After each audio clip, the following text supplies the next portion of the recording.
Suite de 120% News avec Qui va vous convaincre. Nous sommes ensemble et en direct jusqu'à 21 h avec 4 personnalités, 4 points de vue et 90 secondes chrono pour convaincre.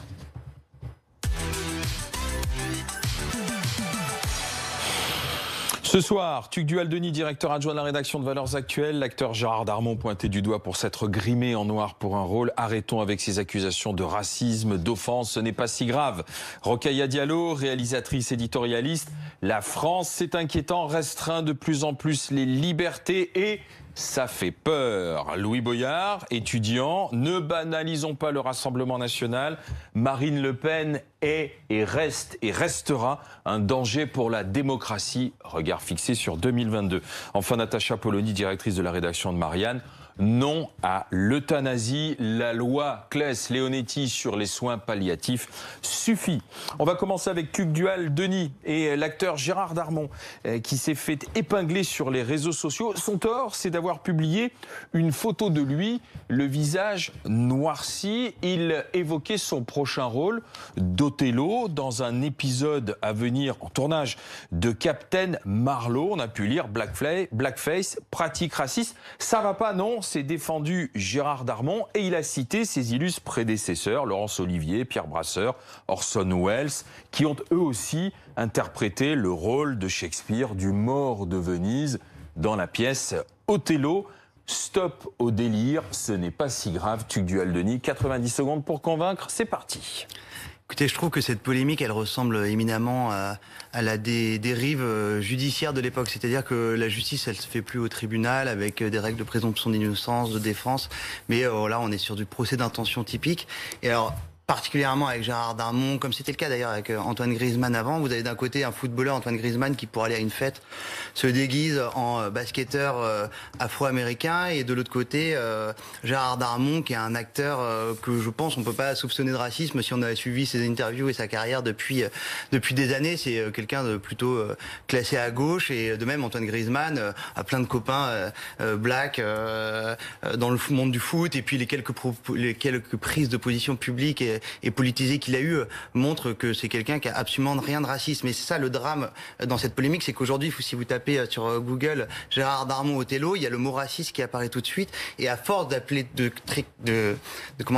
tacler tout le monde de raciste, ce mot perd son sens. On voit dans les commentaires qu'il y a eu en dessous du post Instagram de Gérard Darmon que les arguments qui sont avancés sont d'une inanité sans nom, et aujourd'hui traiter Gérard Darmon de raciste a pour moi aucun sens. Ça aurait aussi peu de sens que de qualifier un réalisateur qui mettrait des chevaliers blacks dans un film du Moyen-Âge, alors que c'est une invraisemblance historique, de raciste dans l'autre sens. Je veux dire, la création, ça sert à ça, ça sert à faire ce qu'on veut, et si on commence à mettre des règles morales dedans, eh ben, on tue le principe même de la création.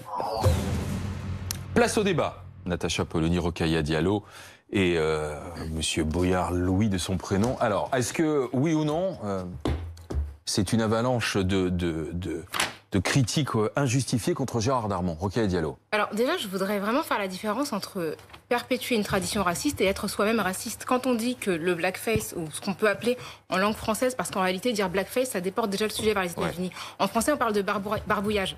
Il y a un historien du théâtre, un historien du théâtre qui s'appelle Christian Biet, qui dit que c'est une tradition qui remonte en France à l'époque pré-moderne, où des acteurs blancs prenaient du charbon ou du goudron pour se déguiser en personnages noirs. Donc c'est une pratique qui existe dans le théâtre français depuis l'époque pré-moderne, et on parle de barbouillage. Et comme je vous ai entendu dire black à plusieurs reprises, je pense qu'on peut aussi s'accorder sur le fait qu'on dit noir en français, c'est pas du tout. C'est vous qui m'incitez à ne pas subir les influences américaines. Ça, je prends tout à fait le conseil. Absolument, on dit noir en français, c'est pas un gros mot. Ça se dit tout à fait. Alors, ce que je trouve, non, mais parce que généralement les gens ont peur de dire ce mot comme si c'était un mot radioactif. Justement parce que vous comparez ce qui s'est passé au 19e siècle. Alors, Rokhaya Diallo, sur ce barbouillage de Gérard Darmon. Ce que je trouve intéressant, c'est que Gérard Darmon, pour se défendre, a cité plusieurs acteurs blancs. Il se trouve que Othello, c'est quasiment le seul personnage du répertoire classique qui soit noir. Alors, est-ce qu'il n'y a pas d'acteurs noirs en France? C'est la question, parce que c'est vrai que beaucoup d'acteurs noirs se plaignent depuis très très longtemps du fait qu'ils ont très très peu de rôles.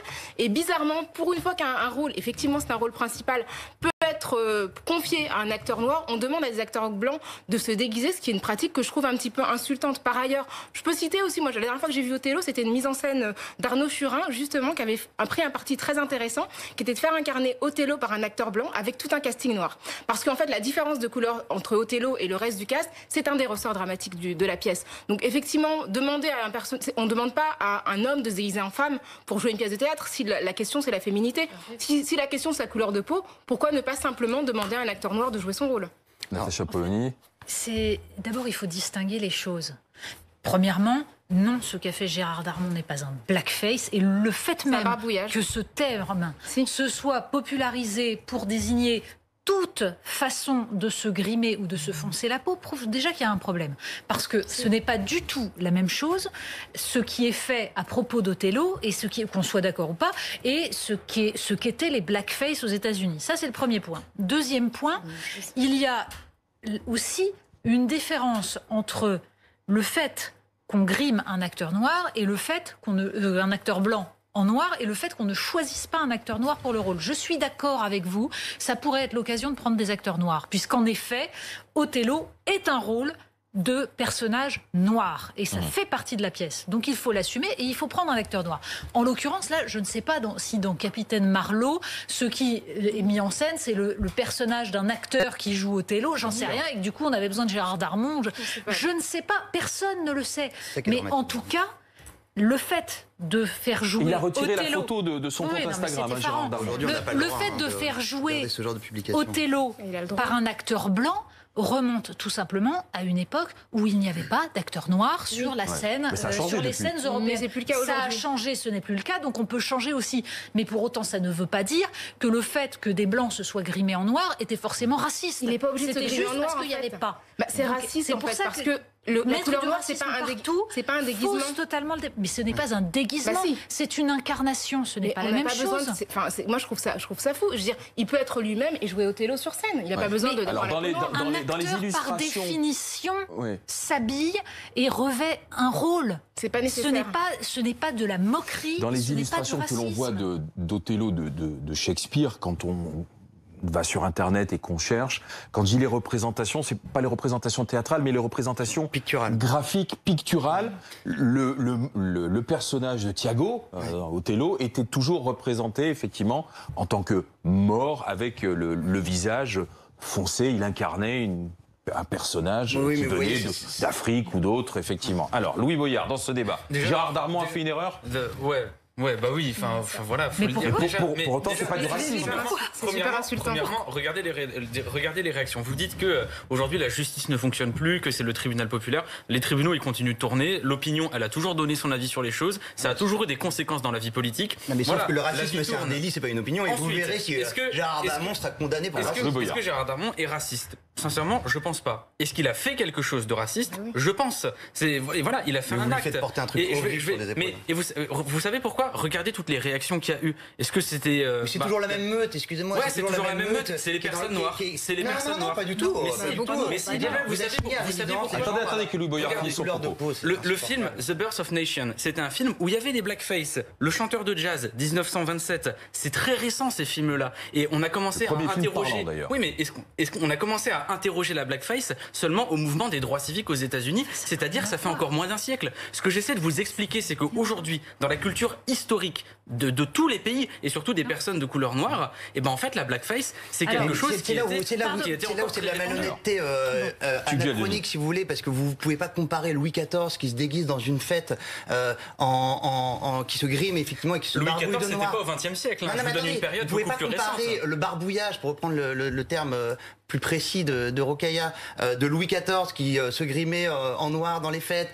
de scènes de théâtre au XIXe siècle où effectivement des acteurs se barbouillaient et où il n'y avait pas exactement la même relation entre les blancs et les noirs à travers la planète. Et aujourd'hui, Gérard Darmon, qui est pas soupçonnable lui-même de faire preuve de racisme, et on est dans une société qui, j'espère que vous en avez conscience, un peu progressé sur ces questions-là. Et c'est-à-dire que vous appliquez avec des règles d'hier, aujourd'hui des procès qui sont complètement anachroniques. C'est trop facile. Et vous savez quoi ?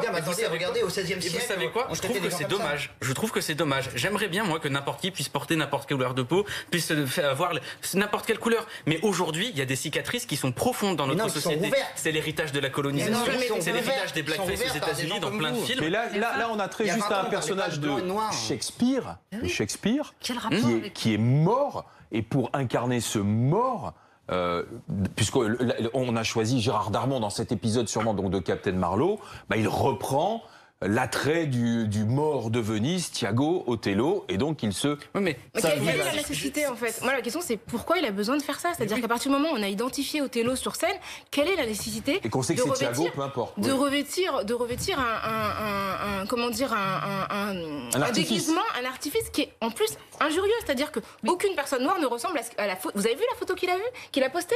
Il n'y a pas une personne noire sur Terre qui ressemble à ce qu'il a fait passer pour une personne noire. Donc moi je trouve que c'est insultant. Être noir, c'est pas un déguisement. On ne demande pas à des hommes d'incarner des femmes pour des soucis de réalisme. On demande directement à des femmes de jouer les rôles. Et je trouve que le déguisement qu'il a proposé sur son compte Instagram, vous dites qu'il n'a pas le droit, il a le droit de le faire. Il a décidé de ne pas affronter les conséquences de la photo qu'il a postée. Mais il a parfaitement. Il a le droit de. Non, il a retiré sa photo parce qu'il n'assumait pas les réponses qui lui ont été faites. C'est tout. C'est pas parce qu'il assumait pas, c'est parce qu'il se prend des bordées pour savoir que quand vous êtes pris dans une espèce de maelstrom de bad buzz, il y a un moment on préfère fermer les écoutilles. On peut présenter des excuses aussi. Moi, s'il m'arrivait de faire un truc qui était. Mais j'espère qu'il présentera pas ses excuses parce que honnêtement, c'est vraiment une fois de plus tu fais un procès d'intention et en fait vous parlez comme si exactement vous savez ce qu'il y a dans cette série. Alors honnêtement, Captain Marlowe, on va rappeler qu'est-ce que c'est. Le personnage principal, c'est Corinne Massiero. Vous l'avez vu au César comme moi. Je pense pas qu'elle est d'extrême droite. Vous voyez cette. Non mais je pense pas que la ligne éditoriale de cette série. Est-ce que vous comprenez la différence entre faire et être? Vous comprenez la différence? En fait, si ça se trouve, on est en train de parler d'un épisode dont personne ne sait rien aujourd'hui, mais qui très probablement et très vraisemblablement, vu le registre dramatique sur lequel joue Gérard Darmon depuis des années, qui est plutôt un registre comique, on est en train de parler, à mon avis, et mon humble avis, d'un épisode où Gérard Darmon, effectivement, pour reprendre ce que disait Natacha tout à l'heure, doit arriver comme un cheveu sur la soupe dans la série qui n'a rien à voir avec le monde du théâtre et où il doit jouer Othello et il se grime effectivement en mort puisque Othello est mort et que Gérard Darmon... Ça ressemble pas à un mort. Comment? Ça ne ressemble à aucune personne sur Terre. C'est ridicule. Le but, si vous voulez, c'est pas de ressembler le plus possible, comment dire, c'est un personnage, c'est d'incarner un personnage. C'est un personnage qui se trouve être... Alors, Rokhaya, juste une chose. La symbolisation sur une scène de théâtre, c'est important. Il s'agit justement pas d'être dans le réalisme. C'est pas symbolique des symboles au théâtre. Mais non, mais ce n'est pas... C'est pas avec du charbon, en fait. Pardon, mais là, on est en train de parler d'un délire absolu. C'est-à-dire que vous partez du principe que toute façon de représenter quelque chose que l'on n'est pas, du moment que ce quelque chose, c'est le fait d'être noir, vous partez du principe que c'est injurieux. Aussi, ça a été fait pour Le Roi et moi, mais ça existe aussi. Pardon, mais ce n'est pas la même chose de faire un blackface, c'est-à-dire de se grimer en noir pour moquer les noirs, et d'incarner un rôle, même si je vous rejoins sur le fait que de nos jours, il vaut mieux prendre quelqu'un de noir pour jouer Othello. Mais pour autant, on est dans la symbolisation qui est la mise à distance au théâtre. Tiens, justement, la mise à distance au théâtre, pour conclure, un dernier exemple. Moi, je ne savais pas, mais j'ai appris que l'acteur Kyle Jean-Baptiste, vous le connaissez? Non. Kyle Jean-Baptiste, qui est un acteur noir américain, il a joué Jean Valjean. De Victor Hugo, Les Misérables, au théâtre à Broadway. Il ne s'est pas grimé en blanc. Non, il y a peu de protestation. Tout le monde a compris que c'était Jean Valjean. On va passer au verdict en ce qui concerne la prise de position de Tugdual-Denis. Alors, le blackface de Gérard Darmon, ou le fait qu'il se soit grimé, barbouillé, pas si grave... Tant que vous ne comprendrez pas qu'il y a une plaie qui est profonde et que ça heurte des gens, vous serez toujours à côté de la plaque. Donc pour moi, pas convaincu. Pas convaincu. Rokhaya Diallo. Pas convaincu non plus. Et Natacha Polony. Mais c'est vous expliquez à des gens qu'il faut qu'ils se sentent heurtés. Or, ce n'est pas un blackface. On peut considérer qu'il faut donner des rôles à des acteurs noirs. Pour autant, là, ce n'est pas un blackface. Donc plutôt convaincu par l'argument de Tugdual-Denis pour conclure. Natacha Polony. On va passer au couvre-feu. On va passer au confinement. On va reparler de l'interdiction de consommer de l'alcool sur la voie publique. On va parler aujourd'hui de ces libertés qui visiblement se restreignent. Tiens, un dernier exemple en date, un député La France Insoumise qui veut rentrer à l'Assemblée nationale et regardez ce qu'il tweet. Les policiers m'en ont empêché, ma faute, j'ai soutenu des jeunes qui se mobilisent pour le climat à 2 pas de l'Assemblée. C'est une honte, monsieur le préfet Didier Lallemand. Il l'interpelle, le député Loïc Prudhomme, et vous dites, et on a des images, et vous dites, Rokhaya Diallo, attention, la liste des interdictions s'allonge, on restreint les libertés, la France commence à me faire honte. 90 secondes chrono pour convaincre, c'est parti. Alors j'ai été interpellée par une tribune collective qui a été rédigée par de nombreux intellectuels du monde, notamment Angela Davis, Noam Chomsky, le prix Nobel de la paix Tawakkol Karman ou encore Jean Ziegler ou Aminata Dramane Traoré, l'ancienne ministre du Mali, qui s'inquiétaient de la restriction des libertés en France et de la violente atteinte aux droits fondamentaux. Alors évidemment, la France est connue dans le monde comme étant le berceau des droits humains, comme étant un pays qui s'enorgueillit de ses valeurs, liberté, égalité, fraternité dans sa devise.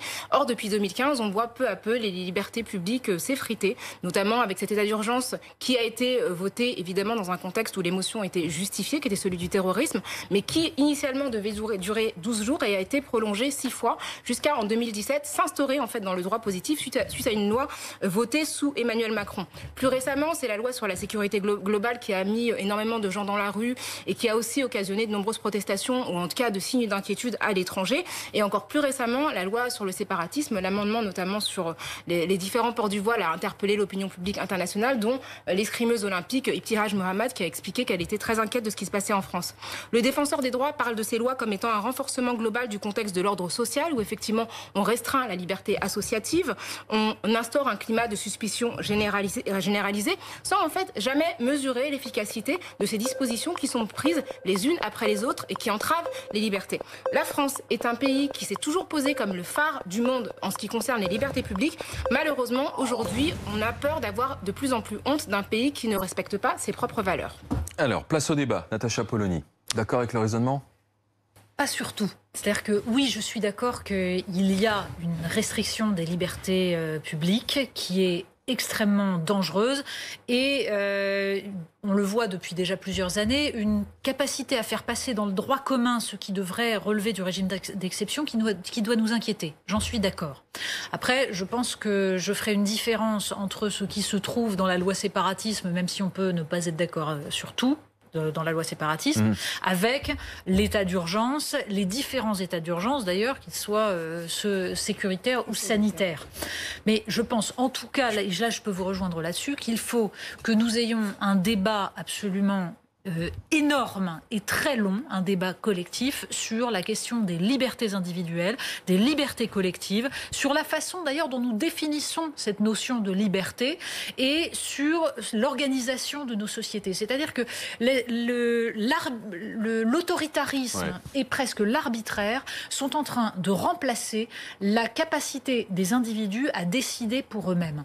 Et je pense que nous sommes dans un système qui a tendance à abrutir les gens pour mieux décider à leur place, parce que ça paraît plus simple. Mais ne mettons pas toutes les restrictions de liberté ou toutes les lois pas sur le même plan, et je pense qu'il faudrait rentrer dans la complexité des choses. Alors sur la loi sur le séparatisme, il y a justement des dispositifs qui enfreignent la liberté associative, notamment en demandant aux associations subventionnées de signer un contrat. Or, un contrat, c'est l'accord entre deux parties. Si on soumet les subventions à un contrat, il n'y a plus d'accord entre deux parties. Et puis dans ces obligations auxquelles seraient soumises les associations, il y en a certaines qui pourraient entraver la liberté de manifester. Beaucoup d'avancées sociales ont été obtenues par des blocus, par des actions de désobéissance civile, par des manifestations. Si ces manifestations sont soumises à un contrat qui les empêche en échange de subventions, eh bien je crains que la société soit entravée dans son expression, notamment quand il s'agit de faire avancer tout ce qui est relatif aux libertés fondamentales. Oui, ça c'est dans la loi sur le séparatisme. Nous avons un problème actuellement avec le régime des associations, c'est-à-dire qu'il y a un détournement de l'esprit de la loi par certaines associations, et la question est de savoir comment on réagit à ça. Donc, encore une fois, je vous rejoins sur beaucoup de choses, mais je pense qu'on ne peut pas non plus nier que sur la question des associations, il faut trouver une solution. Est-ce que la France fait honte ? Alors déjà, les signataires de la tribune, vous dites c'est des grands intellectuels. C'est sûr qu'ils ont des parcours assez impressionnants et pour la plupart des postes universitaires très prestigieux. Figurez-vous que j'ai déjà rencontré dans ma vie Angela Davis. Et voilà, je lui reconnais d'être une actrice du siècle dernier et même du siècle qui a commencé il y a 20 ans maintenant. C'est une éminente militante. Noam Chomsky, c'est pareil, hein, c'est un sacré parcours. Maintenant, ça fait pas de ces gens-là forcément des boussoles qui indiquent nécessairement le Nord. Pour moi, ils indiquent plutôt le Sud.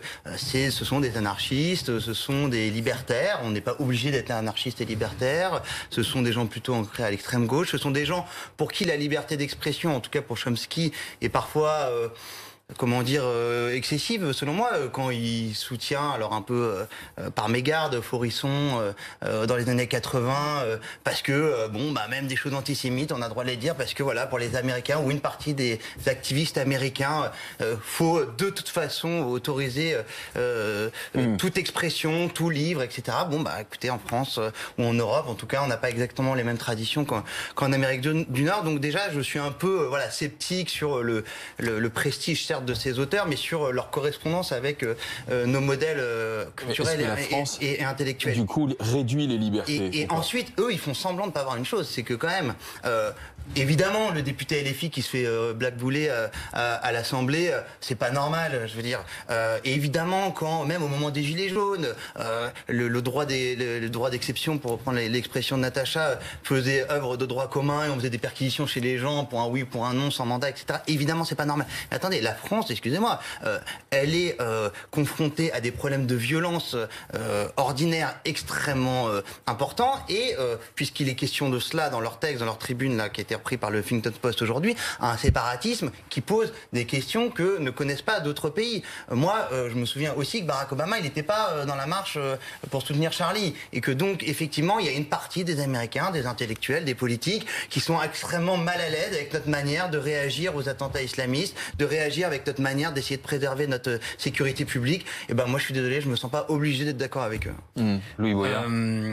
Je pense qu'il faut aussi se rappeler de ce qui s'est passé ces 3 dernières années. La ligne officielle du gouvernement aujourd'hui, c'est qu'il n'y a pas eu de violence policière pendant les Gilets jaunes. Il n'y a pas que la loi qui régit les libertés publiques. Les positions politiques que prennent les gouvernements, en général, ils restreignent les libertés publiques. Il faut aussi rappeler toutes les lois qui ont été censurées par le Conseil constitutionnel. La loi Avia, qui était la loi de protection sur le numérique, la moitié de la loi a été censurée par le Conseil constitutionnel parce que ça allait contre les valeurs de la République. Donc vous vous sentez dans un pays qui restreint la liberté? Je pense, oui, le pays restreint les libertés individuelles en dehors de la crise sanitaire, mais surtout, le pays perd de ses valeurs. Moi, personnellement, j'ai un problème philosophique avec le Conseil constitutionnel, mais sans le Conseil constitutionnel, le droit à manifester, il serait extrêmement restreint. Et oui, aujourd'hui, les gouvernements restreignent les libertés individuelles et ça devient de plus en plus accepté. Et on est dans un état policier, du coup ? On peut pas dire qu'on est dans un état policier. Par contre, on peut quand même s'inquiéter que à chaque fois qu'un policier commet une faute, c'est toujours très difficile pour le politique d'admettre une violence policière. Alors là, on va me sortir plein d'exemples. Je vous donne un exemple, la mienne. Je me suis pris un tir de lanceur de balles de défense dans une manifestation. Le ministre de l'Intérieur a raconté que j'étais tombé tout seul. La fake news a été démentie par tous les journaux. Le policier n'a jamais été condamné. Je continue de subir le harcèlement. Le policier a toujours été soutenu. Et regardez par exemple, et là je vais rentrer sur des sujets. Donc on est sur le même schéma. Regardez Adama Traoré. Une personne est morte. Personne ne condamne, personne n'est capable de dire si c'est bien ou pas que cette personne est morte. Et regardez aussi par exemple ce qui s'est passé. J'ai entendu des gens dire que c'était bien. Je veux juste réagir parce que c'est quand même. Je veux juste réagir à ce que vous avez dit à l'instant sur le fait que ces personnes étaient éminentes intellectuelles. Donc j'ai cité aussi Aminata Traoré. Ce sont des gens qui agissent à la fois dans leur pays et qui ont Aminata Traoré, elle est au Mali, donc c'est un pays qui vit des challenges énormes sur les questions de terrorisme, bien plus graves que nous. Et pour autant, ça n'empêche pas d'avoir un œil sur la France. Angela Davis a fait une partie de ses études à Paris, donc elle est quand même pas complètement, elle est un peu familière quand même de notre contexte. Et ce que je trouve intéressant dans ce texte, c'est que justement, ce sont des gens qui portent la France. Pardonnez-moi, je ne vous ai pas interrompu alors que juste arrêtez. Non, je vous ai pas interrompu. Alors, ce sont des gens qui portent dans le texte, qui portent la France en haute estime et qui disent justement qu'ils s'inquiètent de voir que la France qu'ils idéalisaient ne correspond plus aux valeurs qu'elle prétend proclamer. La France, c'est un pays qui se vit comme étant un pays culturellement exceptionnel et qui finalement aujourd'hui contrevient à ses propres principes en, pour moi, grignotant les libertés individuelles. Ce qui s'est passé avec l'état d'urgence qui a été reconduit 6 fois pendant 2 ans, alors que c'est une loi qui a été votée pendant la guerre d'Algérie en 1955, qui devait instaurer un État qui devait durer simplement 12 jours, et que des dispositions ont été votées en novembre 2017 pour rentrer dans le droit commun. Une partie a été heureusement écartée par la juridiction suprême. C'est quand même inquiétant. On vit sous un régime qui n'est pas celui dans lequel on vivait avant 2015. Et ça, c'est en tout cas, il y a des choses qui ont dérivé. Absolument. À ceci près qu'il faudrait aussi introduire un autre élément. C'est-à-dire que dans une démocratie, la liberté s'articule avec la responsabilité. Vous citez la loi Avia. Et en effet, la loi Avia était profondément dangereuse dans le sens où, là aussi, elle attentait aux libertés et surtout, elle confiait la gestion des problèmes de haine sur les réseaux sociaux aux plateformes, c'est-à-dire à des instances privées, ce qui posait un énorme problème, même là aussi, un problème démocratique majeur. Pour autant, l'état dans lequel est le pays n'est pas bon. Et en particulier sur cette question de la haine en ligne, c'est effarant. Donc la question, c'est comment on fait pour lutter contre ça sans attenter aux libertés publiques. Et c'est là où il y a une articulation difficile à trouver. Pourquoi ? Parce que ça nécessite de rappeler que nous ne tenons nos libertés que du fait que nous sommes responsables de nos actes. C'est d'ailleurs tout le problème du pseudonymat sur Internet, par exemple.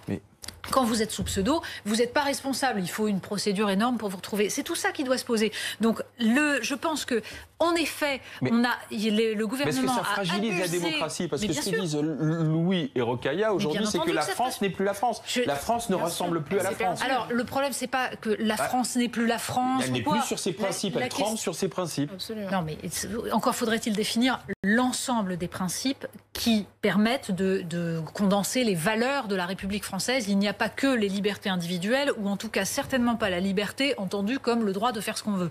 Non, mais le droit de se mobiliser. C'est pour ça, le droit de se mobiliser, de ne pas confier justement la on est d'accord sur le droit de se mobiliser. Manifeste en France. Non, mais ce qui s'est passé, c'est que sur le droit de se mobiliser qui intervenait auprès de manifestants. On est d'accord là-dessus. En revanche, j'essaye de vous faire valoir que le droit de se mobiliser nécessite aussi une forme de responsabilité, et notamment nous avons un problème aujourd'hui de dérive violente des manifestations. Il y a eu des violences policières, elles sont monstrueuses, et en effet le gouvernement devrait au moins le reconnaître, mais de l'autre côté, nous avons des dérives violentes. Vous voyez, c'est un pendant, c'est un équilibre, et je crois que c'est là-dessus. Entre des personnes qui sont dépositaires de l'autorité de l'État et des personnes qui sont des civils, il n'y a pas d'équivalence. Et ce que vous disiez par rapport à la loi Avia, le problème, c'est de confier les clés en fait de l'expression publique à des acteurs privés. La vérité, c'est que la solution, elle se trouve dans la République. C'est la République qui doit mettre les moyens pour permettre aux gens d'être protégés des assauts violents sur Internet. Et c'est pas effectivement des entreprises américaines. Et c'est aussi une forme d'éducation des individus pour leur apprendre que la liberté, ça se mérite et qu'il faut que nous la préservions tous dans nos actions. Alors, on a passé nos 12 minutes de débat, de discussion autour du propos de Rokhaya Diallo, et on va voir ce que vous en avez pensé. Je me demande si ce soir on a bien fait de vous mettre chacun d'un côté, parce que je pense que ça va se retrouver dans le vert et le rouge. Louis Boyard, la France vous fait honte ? Pas le père de ses valeurs, oui. Ouais, assumé. Rouge. Non, pardon, vert. Convaincu par ce que dit Rokhaya Diallo. Natacha Polony. J'ai un problème une fois de plus avec l'intitulé. C'est-à-dire que je suis d'accord avec ce que dit Rokhaya. Pas complètement. Donc, non, pas complètement, mais jamais complètement. Mais c'est tout l'intérêt, il y a des nuances. En revanche, non, l'idée, la France me fait honte. Est-ce que la France vous fait honte avec ces dispositions qu'elle a prises ? Moi qui suis beaucoup en interaction avec des étrangers, en voyageant beaucoup, à chaque fois je suis gênée d'expliquer ce qui se passe. Tout le monde me dit, mais qu'est-ce qui se passe dans ton pays ? Et du coup, c'est compliqué en fait, quand on est exposé à l'étranger, de devoir expliquer des choses avec lesquelles on n'est pas d'accord. Oui, mais enfin, il y a aussi beaucoup de pays étrangers où on peut être gêné par la façon dont ça se passe. Donc oui, mais bon, a priori, en France, on se vit pas comme ça. Je vous mets un verre, mais pour autant, la France me fait honte. Non, certainement pas. C'est pas le problème. Ah bah, faudrait savoir. Ben oui, je sais. C'est ce que je vous dis, mais c'est pour ça. Ça s'appelle la complexité. Oui, ça s'appelle la circonvolution. Vous me faites du en même temps, ça m'étonne, Natacha Polony. Non, je fais de la nuance. C'est pas la même chose. Alors. Écoutez, je vais être le bas de plafond et moi je vais dire que je ne suis pas convaincu. Je maintiens quand même que est sous-tendu dans cette tribune de ces intellectuels un modèle anglo-saxon où l'individualisme, où une non-universalité, une non-manière de penser la société par le bien commun qui sous-tend, ce que vous vouliez ou non, un certain nombre de lois qui sont prises ces derniers temps. Voilà. Et donc, je ne suis pas convaincu par le texte que vous avez proposé aujourd'hui. Et on va passer... Ah oui, on a un petit sondage express sur les 12 minutes de discussion qu'on a mis sur Twitter, voir ce que vous en avez pensé du développement de ce qu'a dit Rokhaya Diallo. Est-ce que vous estimez aujourd'hui que vos droits sont... Alors la question qui était posée, c'est vos droits sont réduits. Vos droits sont réduits et c'est un oui à 68%. Oui, mais qu'est-ce que les gens entendent par vos droits ? Oui, parce qu'on a moins de droits de circuler de fait, de facto. C'est sûr que de manière générale, nos droits sont réduits concrètement et factuellement. C'est anglais sur le Covid, donc forcément, à 19h, tout le monde chez soi. On va s'occuper de celui qui a posé la question sur les réseaux sociaux dans 2 minutes. Vous allez voir, on va lui restreindre quelques libertés de circulation dans la boîte aussi. Louis Boyard, porte-parole du mouvement Solidarité étudiante. Des sondages donnent Marine Le Pen en tête au premier tour. Les 25-34 ans même votent Marine Le Pen selon une étude. Marine Le Pen ira à l'Élysée. C'est ce que dit l'ancien ministre Arnaud Montebourg. Marine Le Pen et le Rassemblement national, depuis de longues semaines, sont déjà en campagne. Il suffit juste de réécouter la présidente du Rassemblement national. Ma décision a été réfléchie, mais elle est prise. Mon projet est d'aller vers un projet d'unité nationale autour d'un grand dessein français, d'un grand projet fédérateur qui puisse réunir les Français d'où qu'ils viennent, d'un projet de grande alternance pour remettre le pays sur pied. Les raisons profondes de cette décision d'être candidate, vous l'avez compris, ne font planer aucun doute sur ma volonté de victoire. Voilà, Marine Le Pen à l'Élysée, impensable pour Louis Boyard, tout faire pour s'y opposer. Il faut être clair et net, elle est un danger pour la démocratie. Top chrono, 90 secondes. Alors déjà, j'aimerais rappeler que la démocratie, ce n'est pas que le vote. Et je veux aussi m'inquiéter de voir Montebourg dire qu'elle ira à l'Élysée. Je me rappelle aussi de cette campagne des Européennes où Emmanuel Macron s'était posé en seul recours face au Rassemblement national. Et je pense qu'il y a une irresponsabilité des politiques aujourd'hui à essayer de gagner de la crédibilité contre le Front national et à le banaliser. Je pourrais expliquer avec 1001 exemples pourquoi est-ce que le Rassemblement national pose problème. Le fait qu'il ait été fondé notamment par un ancien SS. Le fait que, prenez par exemple le nombre de morts dans la Méditerranée depuis 2014, 17 000, imaginez quelles seraient les conséquences de la politique de Le Pen à ce sujet. Mais il y a un autre véritable problème avec la politique de Le Pen, c'est les régimes d'exception qu'elle essaie d'instaurer. Au débat Darmanin-Le Pen, tout le monde pensait qu'elle était moins hardcore que Le Pen, que Darmanin. En fait, Marine Le Pen décrit l'islamisme. Pour elle, elle est incapable de donner une véritable définition de ce qu'est l'islamisme et elle pense que, par exemple, tout islamiste n'a, par exemple, pas le droit à la liberté d'association.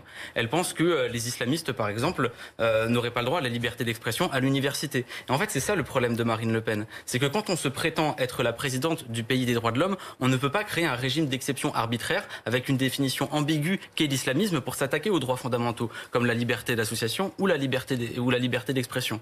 Mais par contre, si jamais Le Pen est aujourd'hui si haut dans les sondages, c'est aussi parce que les politiques français ont beaucoup déçu, que beaucoup portent la théorie de il faudrait voter Le Pen pour que tout se casse la gueule et que tout se reconstruise. Mais il faut aussi penser au danger que serait Marine Le Pen derrière, notamment à cause de ce régime d'exception sur cette définition floue qu'est l'islamisme et qui s'attaquerait à nos libertés fondamentales. Alors Marine Le Pen, un danger pour la démocratie. Tugdual Denis, vous avez entendu je pense que honnêtement, le discours que vous tenez, il est très années 80. Alors, je ne sais pas si vous êtes fan de cette époque-là ou pas, mais c'est exactement, je vous le dis, stratégiquement, c'est exactement ce qu'il faut dire si vous voulez continuer à faire monter le Front National et participer à l'élection de Marine Le Pen. Les Français, ils ont un peu de bon sens, un peu de libre arbitre aussi, et ils n'ont pas besoin qu'on leur mette des cartons rouges, des warnings, des sens interdits au moment d'aller dans un isoloir. Ils ont décidé, que ça vous plaise ou non, que Marine Le Pen était quelqu'un en qui ils avaient envie de porter leur vote, en tout cas une grande partie d'entre eux depuis quelques années. Donc si vraiment elle était d'une incurie absolue ou si elle représentait un danger tel que vous le dites,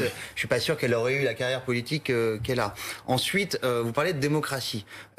Comment vous pouvez convaincre les Français que c'est elle l'anti-modèle démocratique quand ceux qui se souviennent ce qui s'est passé entre les deux tours de 2002, moi je comprends tout à fait qu'on ait eu envie de voter Jacques Chirac face à Jean-Marie Le Pen. En revanche, que tout d'un coup, toute la presse française, des manifestations crachant au visage de tous ceux qui avaient porté leur vote sur Jean-Marie Le Pen ou qui allaient le faire pour le second tour, je suis pas sûr que c'était la meilleure méthode à faire. Vous parlez de malaise démocratique. Le vrai malaise démocratique, c'est plutôt par exemple le non-respect du vote sur le traité constitutionnel européen. Quand des Français votent pour un référendum, ils disent non, et puis finalement on revient par la fenêtre avec un traité ensuite. Donc évidemment que Marine Le Pen respecte les règles de la démocratie, elle est à la tête d'un parti, et que si vous voulez la combattre, honnêtement, combattez-la sur le fond et pas sur les fantasmes que vous faites. Elle n'est pas un danger pour la démocratie.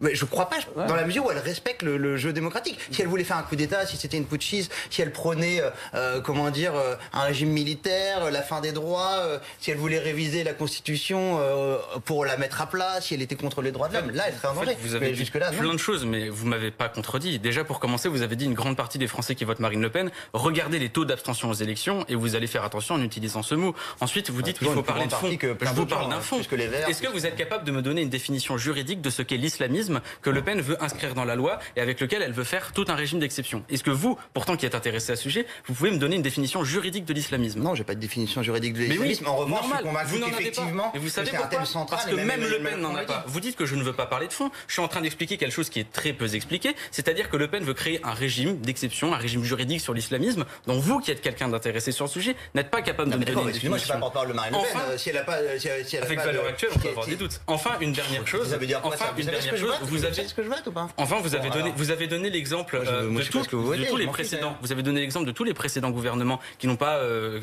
respecté les référendums. C'est aussi ce que je disais. Il y a une irresponsabilité des différents gouvernements qui mène le Front National au pouvoir. Alors, Rokhaya Diallo, danger pour la démocratie? Alors moi, je reviendrai sur ce qui a été dit par rapport au fait que c'est la même rhétorique que celle des années 80.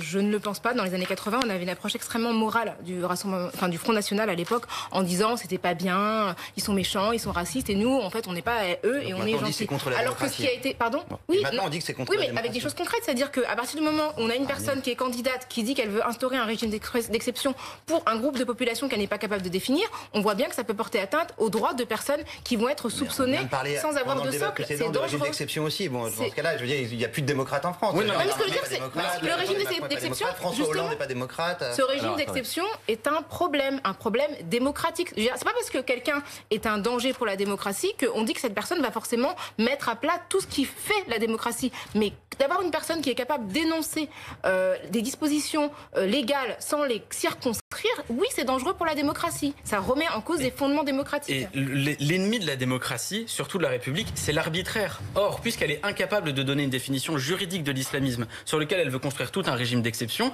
ça donnerait qu'aujourd'hui, si Le Pen était au pouvoir, la Ligue des droits de l'homme... Donc là, il ne faut voir Marine Le Pen que par le prisme de l'islamisme ce soir et les électeurs. Est-ce qu'elle veut faire que par ce prisme-là? Là, je montre en quoi est-ce qu'il y a un problème démocratique avec Le Pen. Après, si jamais on veut parler d'Europe et de tout le reste, il y a aussi beaucoup de choses pour la charger. Mais il faut quand même réaliser... Et qui ne sont pas démocratiques non plus. Après, Marine Le Pen, sur ce régime d'exception-là, c'est là où elle pose un problème de démocratie. Après, j'ai plein d'autres désaccords, par exemple sur ses politiques européennes, mais c'est pas uniquement sur des questions démocratiques. Natacha Polony.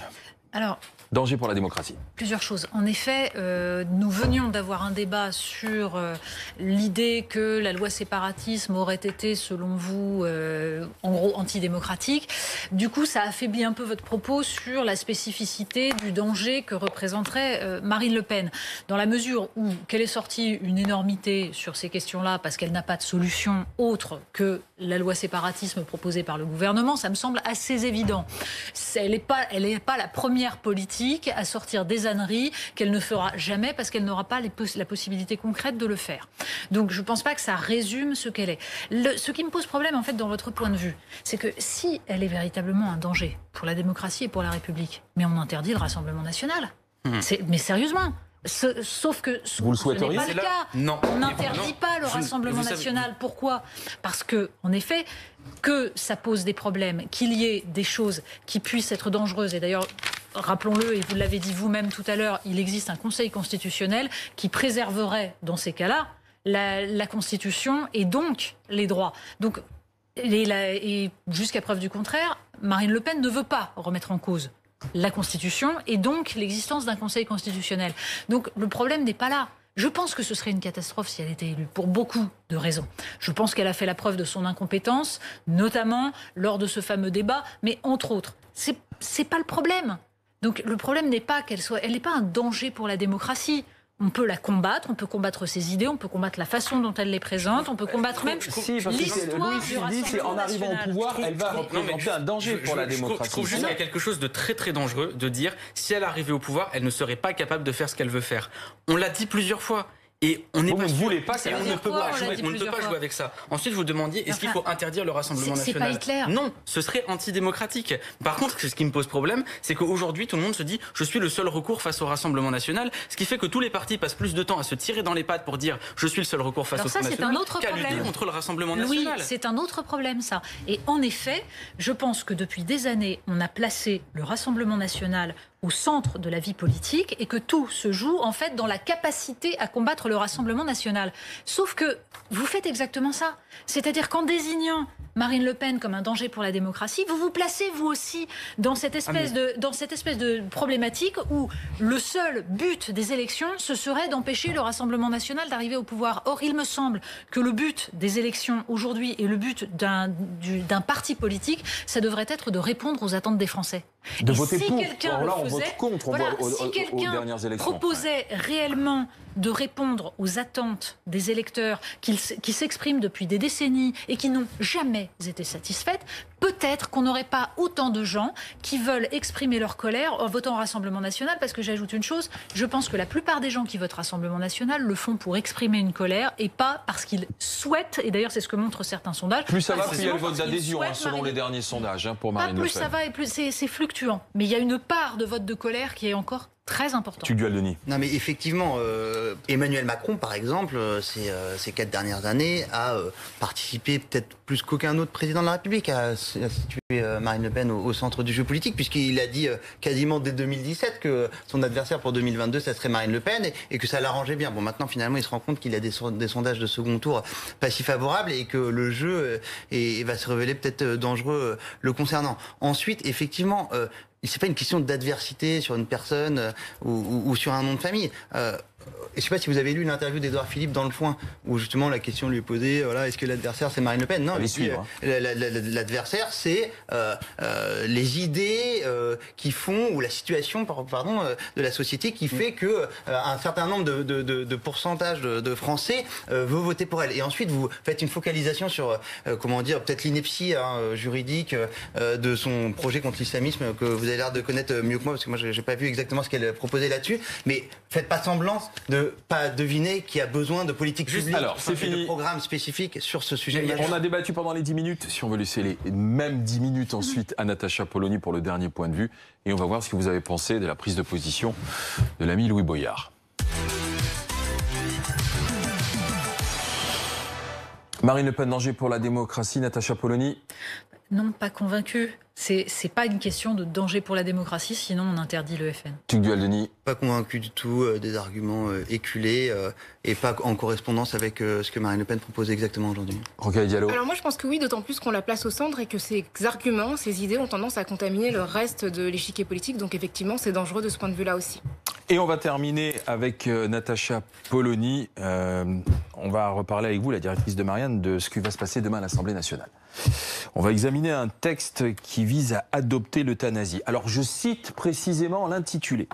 Il s'agit de permettre à toute personne majeure, atteinte d'une maladie incurable en phase avancée ou terminale, générant des souffrances inapaisables et dans des conditions très strictes, de pouvoir partir comme elle le souhaite, rapidement et sans douleur. Il était temps, il fallait avancer. La proposition est portée par le député Olivier Falorni. Vous savez, à un moment, cela devient insupportable pour la personne qui suffoque, qui vit une sorte d'agonie, parce qu'on n'a pas envie de voir partir un être que l'on aime. Mais je crois que le fait d'aimer quelqu'un implique de lui épargner des choses insupportables. Mais il existe déjà la loi Claes et Leonetti.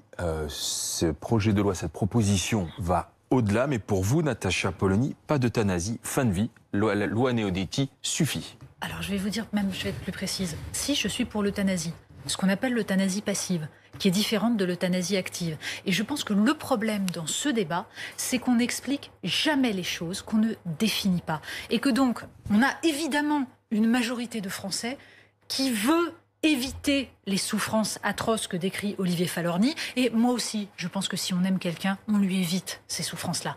Sauf que il y a une loi qui s'appelle la loi Leonetti, qui date de 2005, qui a été en plus modifiée en 2016, qui permet d'éviter les souffrances. Comment? Eh bien, par une sédation qui doit intervenir suffisamment tôt pour empêcher la souffrance, c'est-à-dire qu'en gros, on injecte une substance qui va soulager la douleur, qui, de fait, accélère la mort, mais pour soulager la douleur, ce qui n'est pas la même chose que de donner la mort de façon active. C'est pas des arguties. Ça veut dire que le médecin est là pour soulager la souffrance et il doit le faire partout. Et c'est ça le scandale en France. C'est que ça n'est pas fait. C'est que les médecins ne connaissent pas encore cette loi, ils ne l'utilisent pas et certains par idéologie ne veulent pas faire ça et qu'on n'a pas de moyens pour les soins palliatifs. Alors faisons ça d'abord, soulageons ceux qu'on pourrait soulager aujourd'hui plutôt que d'aller vers une euthanasie active qui est en fait l'idée que la société peut administrer la mort, ce qui me semble une curieuse façon de prendre le problème, même si on comprend parfaitement la douleur qui est à l'œuvre et la complexité des choses là-dedans. Louis Boyard, place au débat.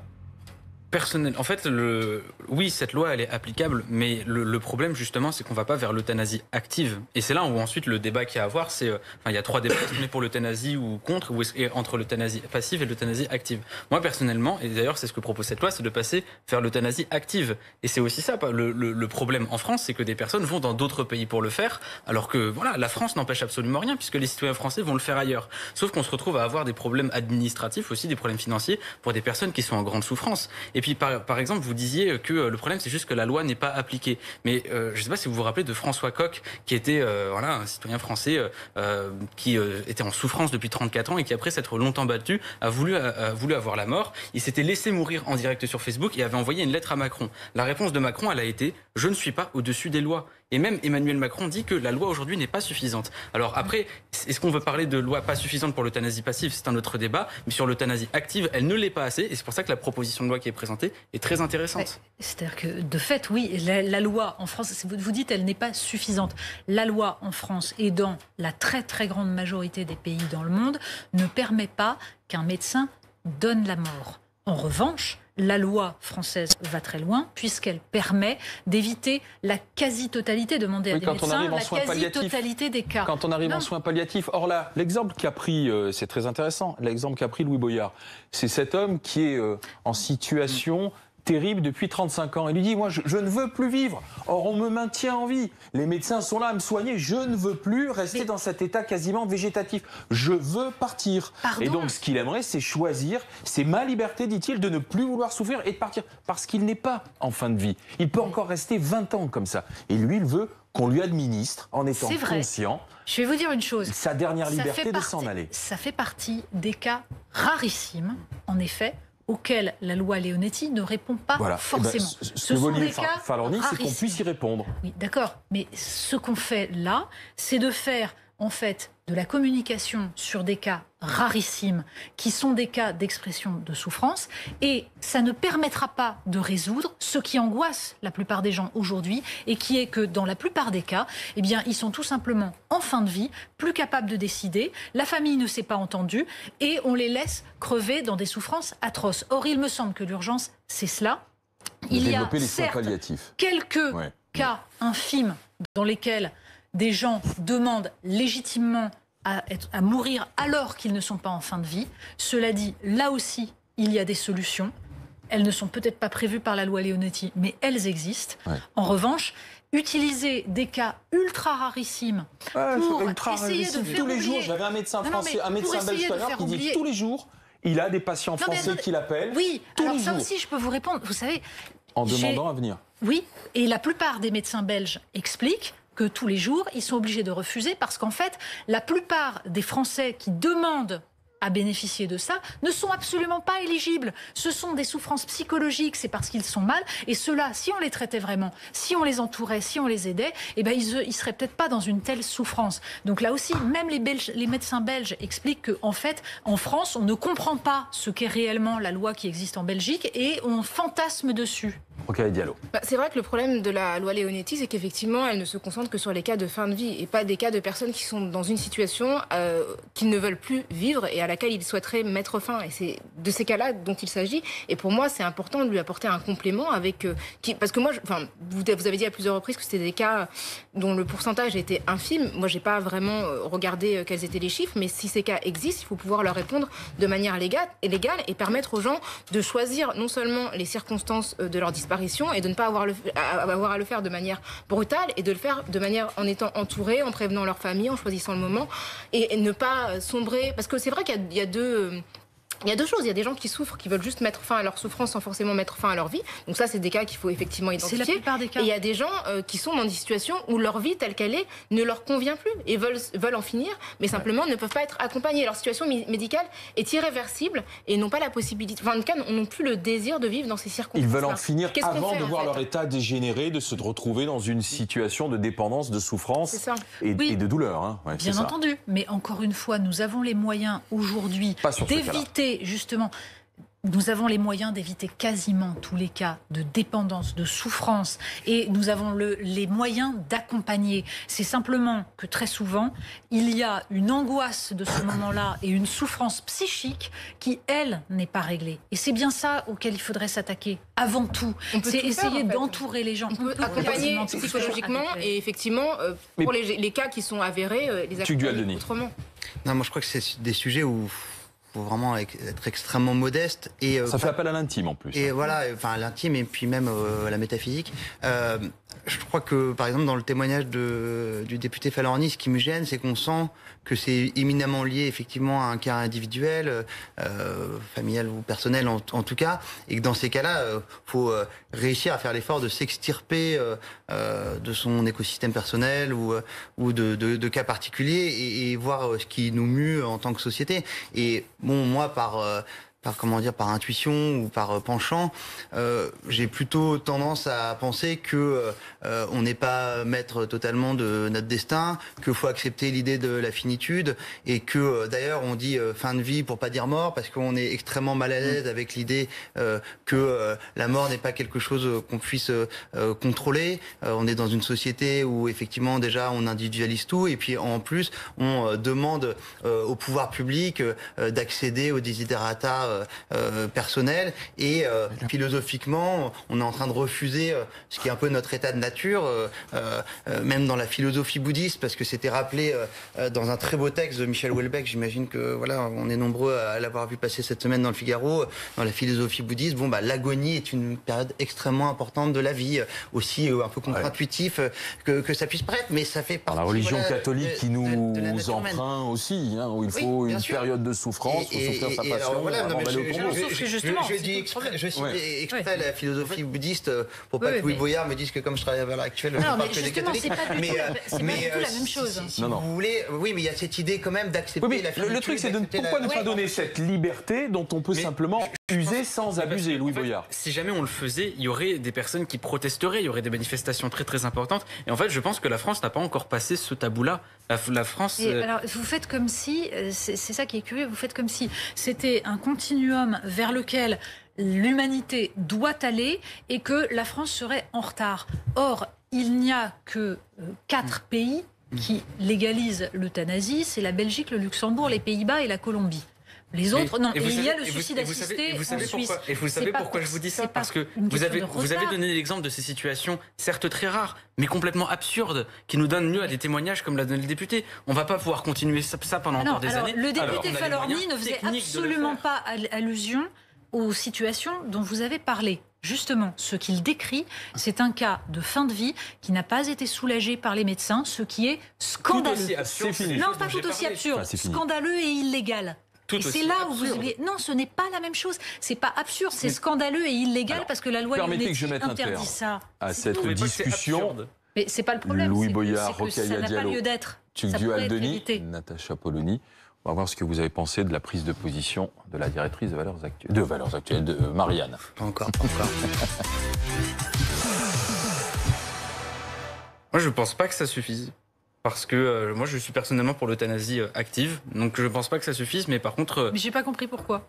Non, mais par contre, sur vous, votre position et votre vision de l'euthanasie, c'est vrai qu'il y a un problème d'application. Donc, du coup, sur votre position, je suis prêt à dire d'accord, mais je pense qu'il faut passer à l'euthanasie active. Rokhaya Diallo. Alors moi, c'est pareil, parce que le problème de la loi Leonetti, c'est qu'elle ne concerne que la fin de vie. Du coup, les situations de personnes qui veulent en finir ne sont pas concernées. Et je pense que l'extension, en tout cas la loi qui serait proposée par le député, justement, permettrait de couvrir l'ensemble des situations. Et c'est pour ça que je suis d'accord avec beaucoup de choses que vous avez dites sur le fait que les médecins n'apaisent pas les souffrances, mais je pense qu'il faut aller plus loin. Et pour moi, la loi ne suffit pas, malheureusement. Pas convaincu non plus. Tugdual Denis. Écoutez, moi, convaincu, parce qu'effectivement, je pense que sur ces questions-là, c'est une très mauvaise idée d'aller vers les pays qui, forcément, peut-être vont plus loin et de se dire, attendez, nous, on est en retard. La bioéthique, c'est pas un concours de vitesse. Et je pense qu'effectivement, restons-en là pour le moment. Merci, messieurs, dames, d'avoir participé ce soir à Qui va vous convaincre, qui revient demain à 20h dans la prolongation du 120% News, dont le coup d'envoi est à 19h. Dans un instant, des zooms avec Aurélie Casse. Bonne soirée sur BFM TV.